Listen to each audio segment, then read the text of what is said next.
RMC, les grandes gueules. Ce que je veux, c'est que vous alliez le faire gagner. Le monde de Macron. Vive la République, vive la France.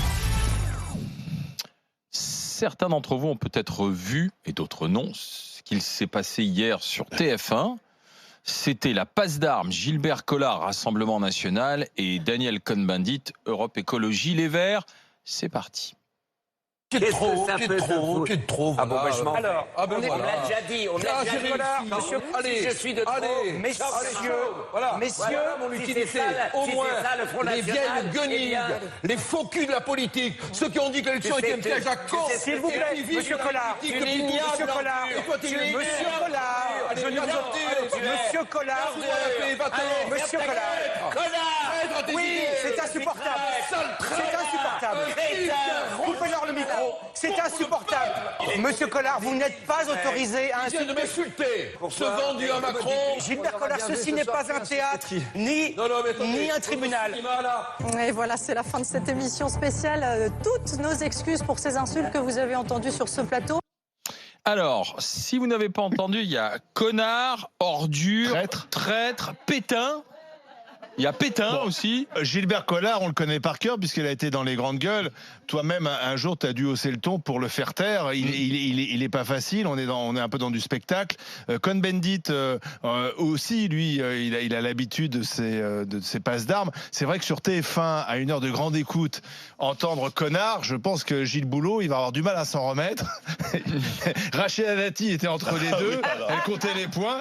Non mais on a une séquence complètement dingue. Je suis pas sûr que ça donne une très bonne image de la politique, mais en même temps, c'est peut-être aussi un moment de vérité. Ouais, je sais pas. Qu'est-ce que vous en faites ? Moi, je trouve que ça fait un peu bataille d'EHPAD. Bah oui. Non, mais faut être. Non, mais si tu veux. Faut pas attaquer sur l'âge. Si. Moi, je pense qu'il faut attaquer sur l'âge. Je pense justement qu'il faut attaquer sur l'âge parce que je trouve que finalement les jeunes de la politique se comportent beaucoup mieux que cette génération. Bellamy est plus poli. Tous, ils sont plus polis que cette génération. Qui en fait est dans le cinéma, et je pense que c'est l'image aussi de la politique qui nous débecte un petit peu, c'est-à-dire que sous prétexte de pas avoir la langue de bois, sous prétexte, en fait, il donne une image assez déplorable de l'engagement, parce que c'est pas ça. Si on fait de la politique, si on est dans un pays démocratique, c'est justement pour pas qu'il y ait de guerre. Sinon, on réglerait tout à la Kalachnikov et au couteau. Si on vote, le vote, il existe pour ça. Donc je trouve que on doit pas se taper sur la gueule quand on a la chance de pouvoir aller aux urnes. Donc ils ont tous les deux tort, en fait. Bien sûr, c'est une faute que d'hommes politiques, ça. Là, la première attaque, d'ailleurs, Gilbert Collard dit à Danny Cohn-Bendit. Tu n'as rien à faire là, puisque toi en 68 tu disais élection piège à con. Il y a eu autre chose avant. Il y a eu autre chose avant. Tu peux pas commencer l'interview. Là, ça commence avant. De ce que moi, je l'ai pas vu. De l'extrait de ça commence avant. En fait, Collard reprochait à TF1 en fait de présenter Cohn-Bendit comme un grand témoin. C'est vrai que là, pour le coup, on peut pas. Cohn-Bendit, il est engagé. Il a fait des meetings de Nathalie Loiseau. Il est proche d'Emmanuel Macron. Il est plus Europe Écologie Les Verts. Il est En Marche. Même je sais pas s'il a sa carte. Enfin bon, voilà. Donc et puis c'est parti en vrille ensuite. Quand bien même, bien sûr. C'est quand même le spectacle pathétique et désolant de ce que les gens ne veulent plus. En fait, ça a été exprimé dans ce scrutin-là, véritablement, et je pense qu'ils payent un peu, ils expriment un petit peu le moment de panique, quoi. Tout ça, c'est. Mais non, on a plus envie de voir ça. Parce que Collard, il va être député. Il est député européen. Il n'empêche que ça, on n'a plus envie de voir ça. Et je pense que c'est une prise de conscience aussi. On le voit rarement quand même. De ces choses révolues. Tu sais, sur la une, il y a le petit Bourdieu qui a quitté le plateau de la même manière avant parce qu'il estimait qu'on lui donnait pas suffisamment la parole. Donc voilà, il faut comprendre que tout ça c'est terminé aussi et qu'il ne faut plus que ça se produise sur les plateaux de télévision. Enfin, Daniel Cohn-Bendit, pour moi, il représente clairement En Marche. Il est clairement En Marche. Pour moi, c'est un militant En Marche. Et ni un témoin, ni quelqu'un qui a rien à voir dans les nouvelles pratiques.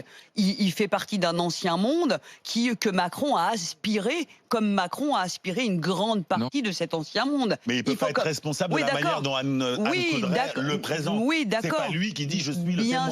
Bien sûr, mais si tu veux, En Marche n'a pas beaucoup non plus assumé le fait que Cohn-Bendit est un militant. C'est comme tous ces journalistes qui sont journalistes militants. C'est la même chose. Donc maintenant, moi, ce que je peux dire sur cette altercation, elle est déplorable. lamentable. Pathétique. Mais bon, ça fait partie aussi de la spontanéité des gens. C'est dommage. De la vraie spontanéité, non, moi, si, tu vois. si, s'insulter Je pense que comme si, ça parce que entre ce sont eux. deux sanguins. Non, Si, non, si, non. si, C'est des gens qui si, savent si. se contrôler quand Non, même. non, mais Si, si, si.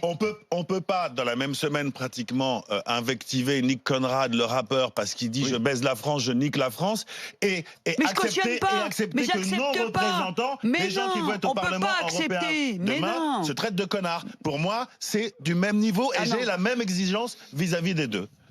Ça n'a rien à voir. Dans le monde de Macron, on regardait aussi d'un œil ce qui se passait à Barcelone.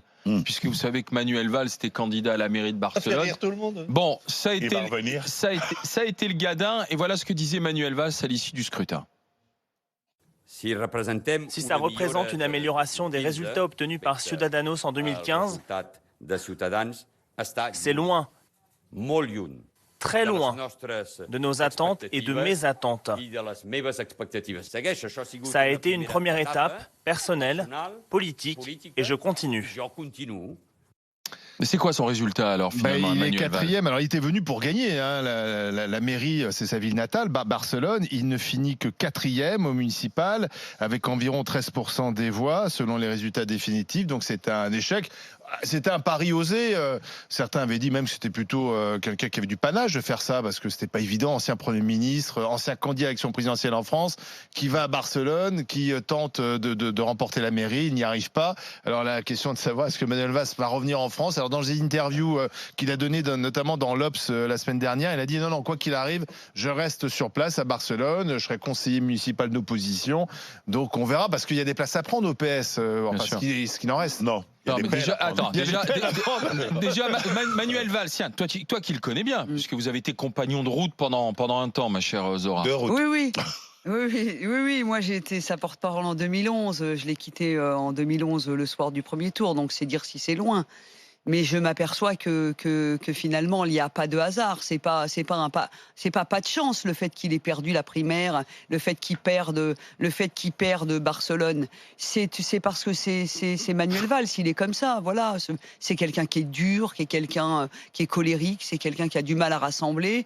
Alors je sais pas. C'est quelqu'un qui fait pas les bons calculs. C'est quelqu'un. Je sais pas. Je savais qu'il perdrait Barcelone. Je savais qu'il perdrait la primaire de 2016 au PS, il a perdu celle de 2011. Voilà, c'est pas un pas le bon cheval, quoi.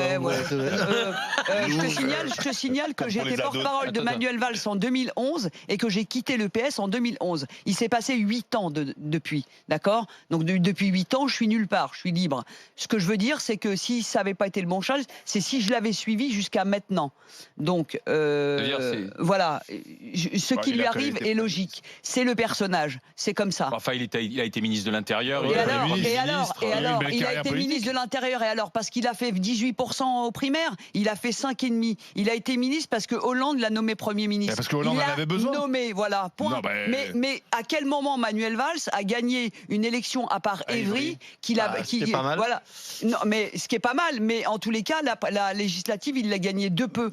Donc il faudrait quand même qu'il se pose la question ce serait bien peut-être de faire autre chose maintenant, non? Mais de ce que j'ai compris quand même, je veux pas défendre Valls, mais ce que j'ai vu, et même quand on va à Barcelone, puisqu'il y a une manif par jour à Barcelone pour l'indépendance de la Catalogne, et puis donc je pense que c'est des enjeux électoraux extrêmement complexes, parce que c'est un peu comme en Angleterre en ce moment avec le Brexit, c'est-à-dire que l'enjeu il dépasse la gestion de la ville.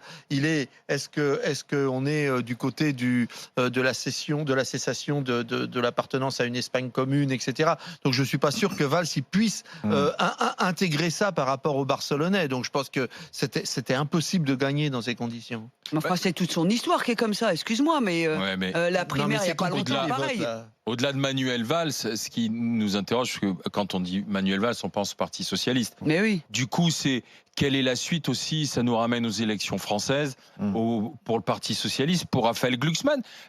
Finalement, il n'a passé la barre des 5%, il est à 6,5 quoi. Oui, alors hier, on écoutait les socialistes. Rien que de le dire déjà. Non mais mais hier c'était intéressant parce que même lui et les socialistes à les écouter, ils avaient gagné. Je crois qu'ils pensaient vraiment qu'ils pourraient être en dessous de 5. D'ailleurs, certains sondages le vendredi les mettaient encore en dessous de 5. Je pense qu'ils étaient tellement soulagés de finalement de sauver la mise et de sauver leur présence au Parlement européen qu'il y avait un côté ça y est, c'est reparti la social-démocratie. Bon, on verra. Hein. Alors, il y a l'autre bonne surprise pour les PS, que finalement la France insoumise fait pire.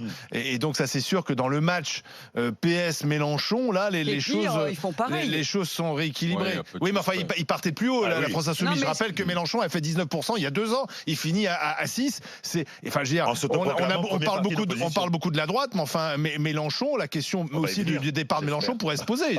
Est-ce que Jean-Luc Mélenchon, il serait pas temps qu'il prenne sa retraite dans la vie politique? Et puis je terminerai sur Benoît Hamon. Benoît Hamon, certes, il pourra rembourser sa campagne, mais enfin, là, je vois quand même Benoît Hamon. Et puis Yann Brossat. Alors, on nous a beaucoup vendu dans les médias. Yann Brossat, vous avez, c'est la surprise. Il y a eu peut-être un effet Brossat dans les médias, mais il n'y a pas eu un effet Brossat dans les urnes. Il rembourse pas sa campagne. Non, mais ce qui est intéressant, c'est de voir que tous ces partis qui ont fait pas grand-chose, dont la social-démocratie, etc., c'est aussi parce que l'idée de génie de Macron, c'était aussi de prendre un peu de tout. Et comme ils se sont toujours pas régénérés aussi bien en hommes qu'en idées, je pense que le macronisme a beaucoup de temps devant lui parce qu'ils sont pas prêts de trouver. Pas Bernard Cazeneuve. Ah bah non, mais sans déconner là.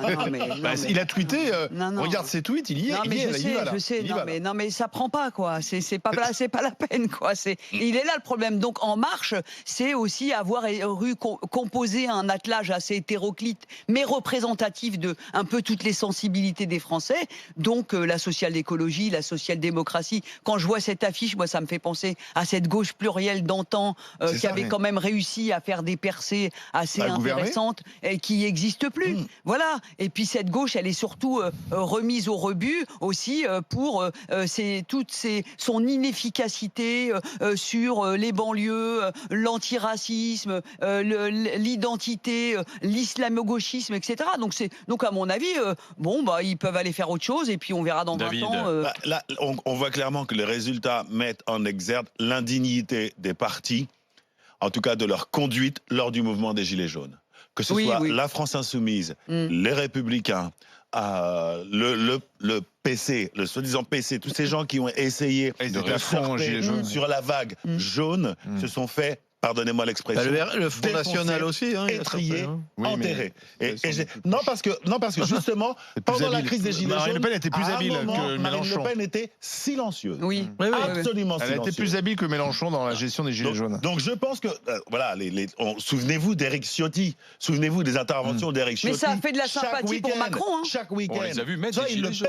Ça, il le paye. Wauquiez a mis un gilet jaune. Absolument. Enfin, moi, je pense qu'il faut être très costaud là pour analyser et comprendre ce qu'a été le mouvement des Gilets jaunes et son influence sur les élections. Je pense que vous vous avancez un petit peu. On voit simplement ceux qui pensaient en profiter n'ont pas profité. Je pense que pour moi, c'est peanuts.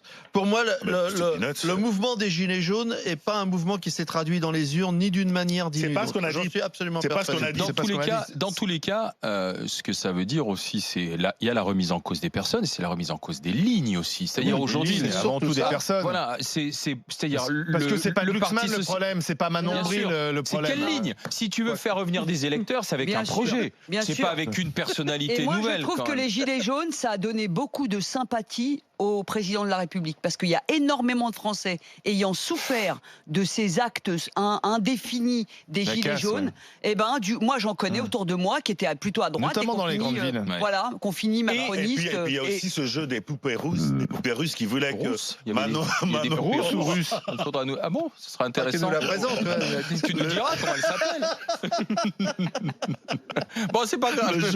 Le jeu des poupées russes qui nous montrait effectivement Manon Aubry de devant et Mélenchon Oui, au fond aussi. de la pièce et François-Xavier Bellamy devant et Wauquiez au fond de la pièce. Ça marche tout pas. ça ne marche plus. On ne veut plus ça. Eh bien, on va en reparler justement tout à l'heure des Républicains. Est-ce que Wauquiez peut encore tenir à la tête des Républicains? Les GG veulent savoir. Ce sera tout à l'heure à 11h moins 20. Mais dans un instant, on va s'intéresser aux Verts, parce que c'est l'enseignement. Les Verts qui sont troisième, qui de nouveau montrent leur capacité à envoyer des députés au Parlement européen. Mais enfin, les Verts, c'est très fort pour l'Europe, mais c'est plutôt faiblard ici en France nationale. Alors, justement, peut-être plus.